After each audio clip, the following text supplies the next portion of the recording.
So this is basically the first ride out on a road bike this year, properly. I've done a couple of short trips, but first time out over a Sunday ride out. You can do my usual routes to Melton Mowbray on the B6007. I've spent a lot of time building bikes, but not so much riding them. I've done a bit of time on track, but I'm just trying to remind myself how everything works on this. I think first time with a helmet and the microphone, camera and the microphone. I got my intercom thing going, and because it's trying to connect to my friend who's actually in Chester. Oh no, he's in Barcelona. It keeps telling me every 10 seconds intercom failed. So I need to work out how this intercom system works again and switch that off. But I'm listening to Spotify. Intercom failed. Try again later. Melton Mowbray A6006. I'm just recording this. I don't know whether I'm even going to bother making a video, so just thought I'd record something, and if I use it, I use it. I woke up this morning, got loads of stuff I want to do with the lathe, but I'm like, no, it'd be a crime if I don't get out on the Triumph today.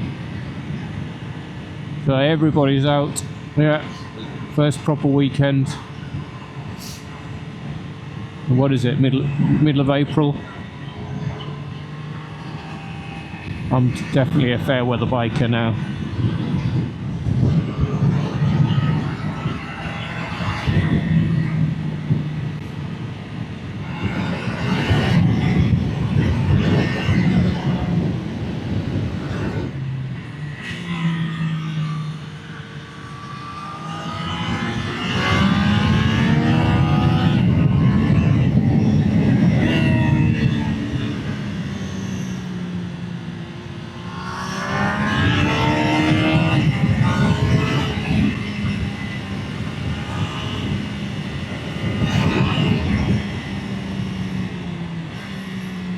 Another Triumph, I think.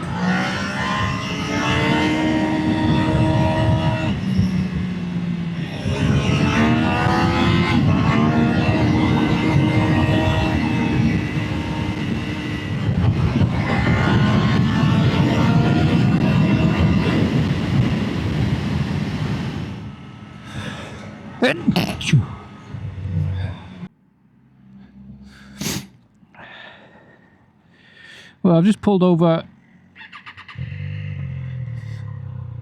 on one of the best roads I can find in Leicestershire.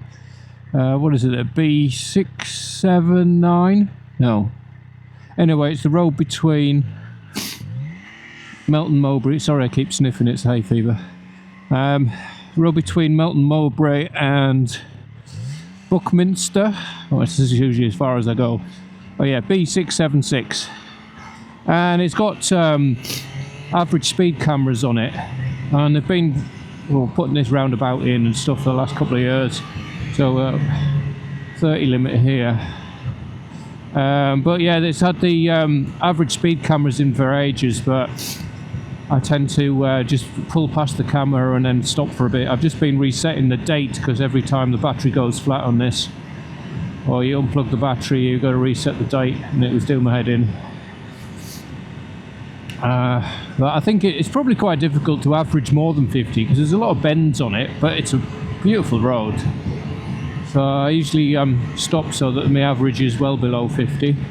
So, and then you don't have to, think bike. Yeah, think bike sign means it's got, I'm going to catch traffic though.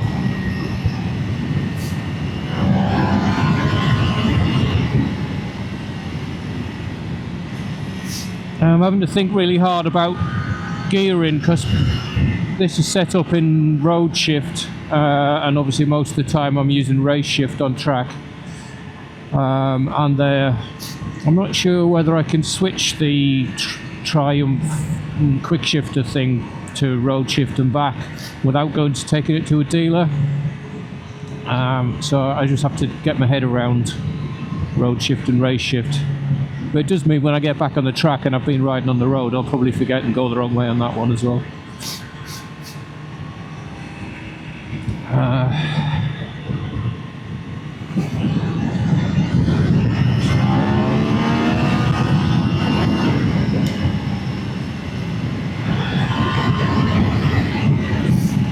Too much.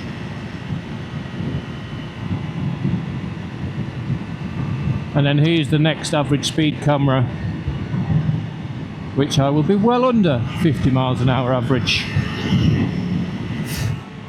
Nice bit of clear road coming up.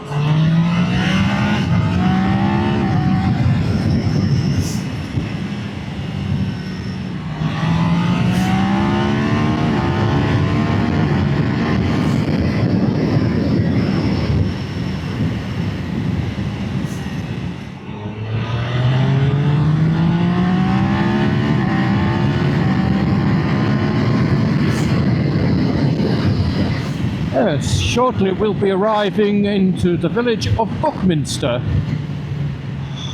where I'll be turning around and going back, because this is the best bit of road. It's practically new tarmac most of the way to Melton Mowbray. It's not so good after this point. I'm just going to ride that again, it's lovely.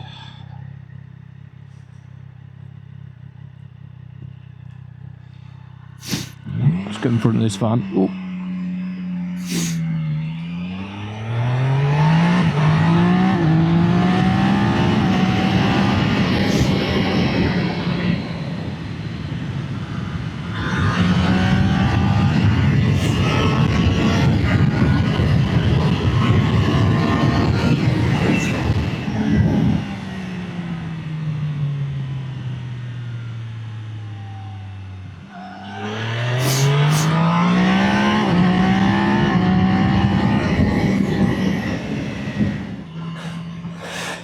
Achoo!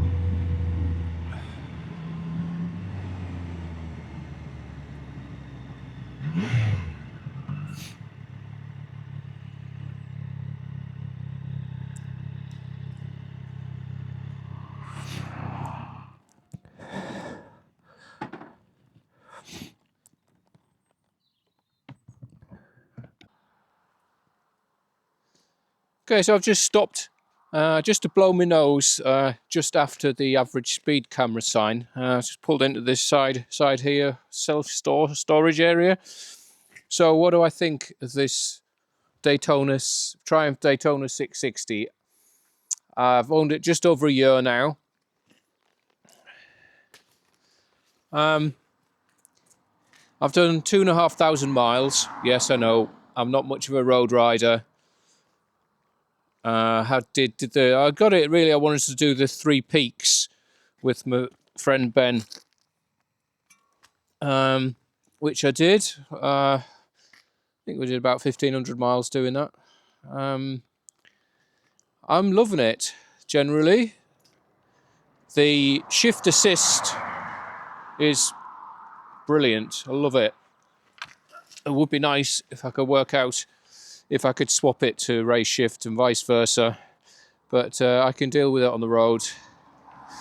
I think the worst thing, and I was reluctant to jump on the bandwagon, as all of the reviewers had said when it first came out, about the front end.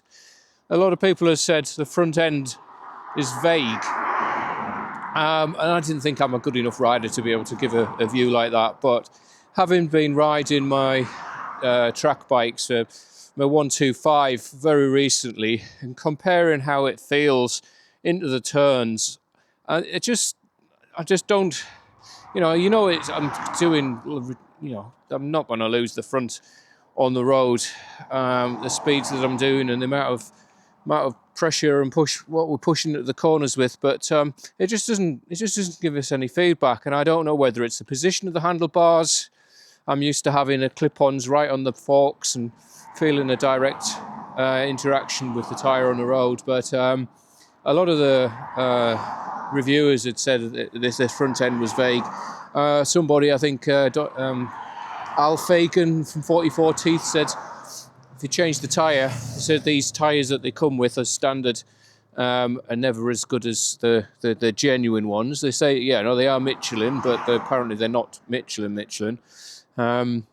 So, yeah, it's hardly done anything, so it's not ready to change. But I might change the front tyre and see if I can feel any difference in it.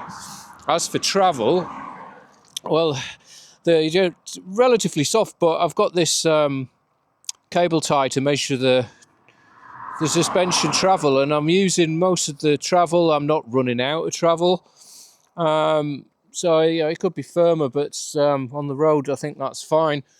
There's no adjustment on it for damping or anything like that. So if I took it on the track, which I don't plan to do, I'm too worried about throwing it down the road on the track. I've got other bikes for that. But yeah, front end's not 100% confidence in it, but love the engine, love the feel of everything. It's newest bike I've ever had. I like the look of it and everything, and it's a reasonable price, fairly low budget compared to sports bikes, super bikes and the like.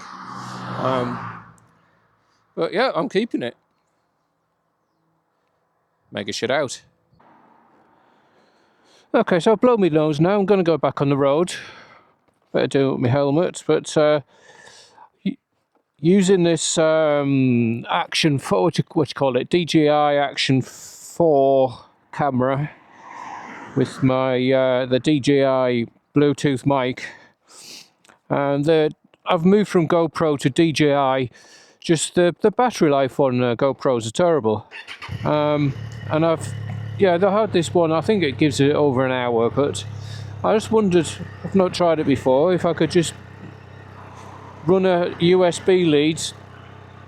Run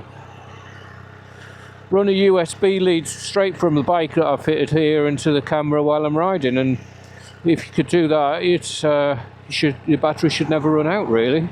A bit of awkward, but I'm just for proof of concept giving it a go.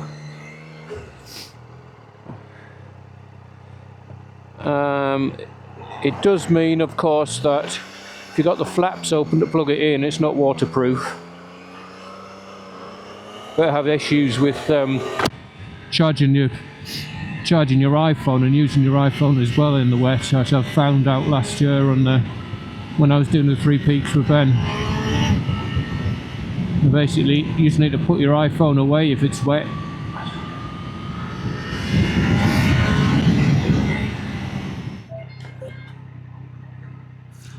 Navigate in Google Maps to home.